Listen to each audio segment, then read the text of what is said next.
Hi, I'm Eric Newcomer. And I am Madeline Rinbarger. And this is the Newcomer Podcast. Each week, Eric and I discuss the VC deals and the drama that went down. Let's do it. Here we go. A loyal supporter of the Newcomer Podcast. I think our first advertiser, and Christina, the CEO, has been on the show. Anyway, without further ado, you're a startup founder. Finding product market fit is probably your number one priority. But to land bigger customers, you also need security compliance. And obtaining your SOC 2 or ISO 27001 certification can open those big doors. But they take time and energy, pulling you away from building and shipping. That's where Vanta comes in. Vanta is the all-in-one compliance solution, helping startups like yours get audit ready and build a strong security foundation quickly and painlessly. How? Vanta automates the manual security tasks that slow you down, helping you streamline your audit. And the platform connects you with trusted experts to build your program, auditors to get you through audits quickly, and a marketplace for essentials like pen testing. So whether you're closing your first deal or gearing up for growth, Vanta makes compliance easy. Join over 9,000 companies, including many Y Combinator and Techstars startups who trust Vanta. Simplify compliance and get $1,000 off at vanta.com/newcomer. That's VANTA.com/newcomer for $1,000 off. Microsoft scared the shit out of everybody in AI world when some analysts said, they're abandoning their data center efforts. Madeline, I sent you on a wild goose chase tracking that down. What happened? Is the sky falling? We both kind of jumped on that in the editorial meeting early this week. I know. So yeah, I dug into that over the last couple of days, and the sky is not falling. Now is not the time to call the market peak. Microsoft basically reiterated in a follow-up story to CNBC that they're still planning on spending $80 billion investing in AI infrastructure. So I know there was that iconic Satya clip where there was scrutiny around how much people were going to spend, and Satya's like, we're good for our 80 billion. It's like, it would have been sad if his cool, we're doing it. Yeah, his gangster move. Yeah, exactly. No, so that is still their line. And the analyst note mentioned just a couple data centers that are not fulfilling on leases. Part of it is also, they're really pivoting more into the US investment in AI infrastructure here rather than abroad. So it seems to be more of just a shuffling of resources. But the AI skeptics kind of had a field day with this. So I was kind of patrolling around talking to VCs and tech people this isn't a signal, is it? And basically everyone says no. And we had the big fortune story being OpenAI can't deliver. There was some FUD, fear, uncertainty, and doubt this week, I think, in AI world. Honestly, I think it has to do with the overall macro situation. It is if the economy comes off the rails, then the thing everybody's most bullish about could be in trouble. It's like growth doesn't do well in panic. So I'm definitely getting more scared about the economy. Semaphore had a piece that the business world is already souring on Trump. The schizophrenia around tariffs is not good for business. Kind of proves your argument you've had for a while now, Eric. Stability is good. Yeah. I don't know. I'm not going to take too much credit on that. Not the only one to say that. But anyway, back to AI. I mean, the funny thing is we don't quite know, is Microsoft sort of saying we were early, so we already made the bet. Now we can sort of chill out while everybody overhypes it. Is the situation that OpenAI is sort of we don't love Microsoft as much. We're going to spend some time with Oracle. I don't know. Yeah. Right. Yeah. A follow-up analyst note from the same group, TD Cowen, said that a big part of this, could be related to Oracle's new partnership with OpenAI around Stargate. Of course, Softbank is backing these data center investments in the US. So it really just seems like there's more competition now. Microsoft's, lock on OpenAI is no longer, just one-to-one. I wouldn't panic. It seems much more tied to Microsoft's individual situation than it does to an overall call on AI investment. Everyone's ramping up. Meta is committing billions more in their latest, announcements. So data center investment is on the rise overall. Nvidia had its earnings. I don't know. We don't go crazy over public earnings here, but the market, I mean, Nvidia seemed to deliver, right? Yeah, Quarterly they revenue and net income increased 78%, 80%, but the market sort of shrugged. Right. It's kind of, I think, to your point, it's another point to add to the argument that overall sentiment around the economy is what's driving this rather than actual anything coming from the performance, because they beat projected earnings, but there's all this fear around tariffs in China and like their chip business in China. So it again comes down to sort of the macro environment fears around tariffs and the Trump administration's policy being not good for business. Nvidia has been driving the whole market, so sort of does make sense if any stock is subject to macro concerns. The ultimate market carrying stock would be. We oh my god, in the worrying signs of the times, Perplexity raising a $50 million venture fund. Not necessarily the most optimistic fact for Perplexity. What do you think about are we bearish? Are we calling bear on Perplexity? I mean, they've raised so much capital that they're now throwing it into a venture fund. Are they not building right now? They certainly are. I'm being a little harsh, but it seems like it's a partnership with some F7 Ventures GPs and who will kind of plan and allocate the capital and lead deals. So it's not like they're, fully pivoting to just becoming a VC fund. Fully. They're not pivoting, but it is when it's the classic, you seem distracted sort of sign. Tyler Cowen had an interesting piece just sort of rounding up sort of the AI news this week, basically explaining why he thought AI wasn't going to have as huge of an impact near term on GDP growth as some might hope, with I think his core point being that human beings, we remain the problem, and that the sectors that need the most improvement, like healthcare and education, are the ones that are often most resistant to AI.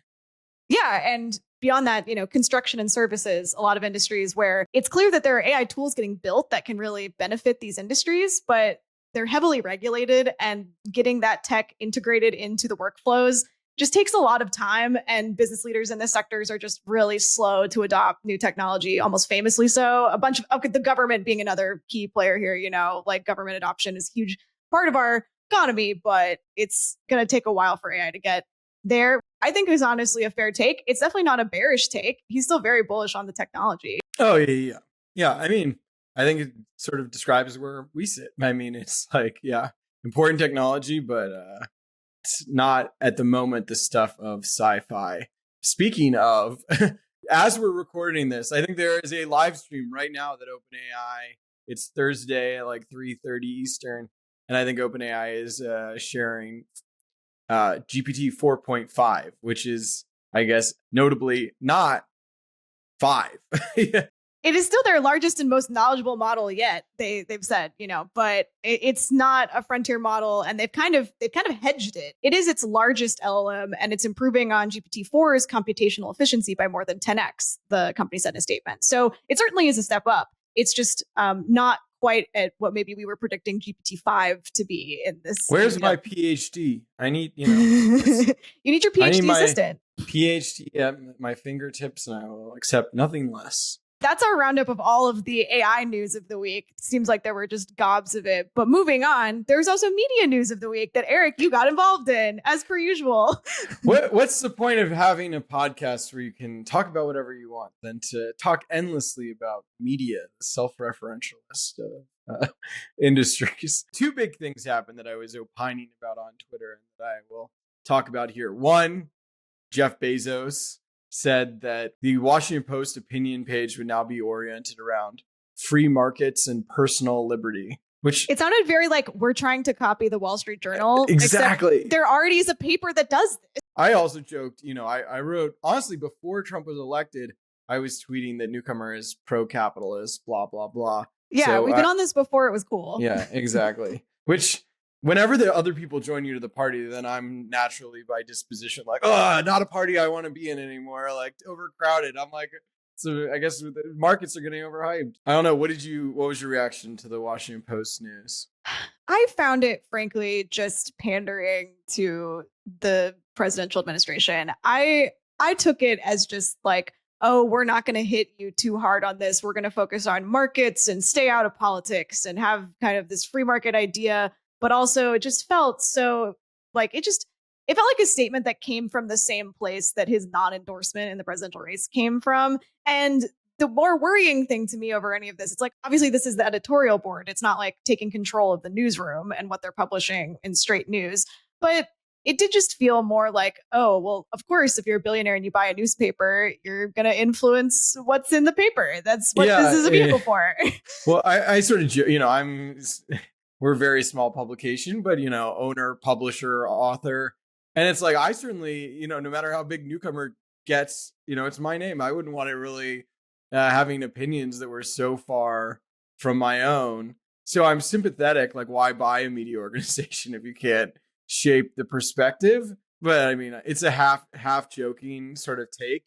I mean, I do think, you're a CEO, you hire people to do things better than you. And I think, David Shipley, who's running the opinion section, and a lot of people over there, they're paying more attention to like the great debates. They're thinking about these things more. Jeff Bezos is, chairing Amazon, thinking about Blue Origin, and spending a lot of time seemingly partying in Miami. So like, is he dialed into the debates of our time? I don't know. Should he be micromanaging them? I think, there are lots of conflicting impulses on the Jeff Bezos Washington Post situation.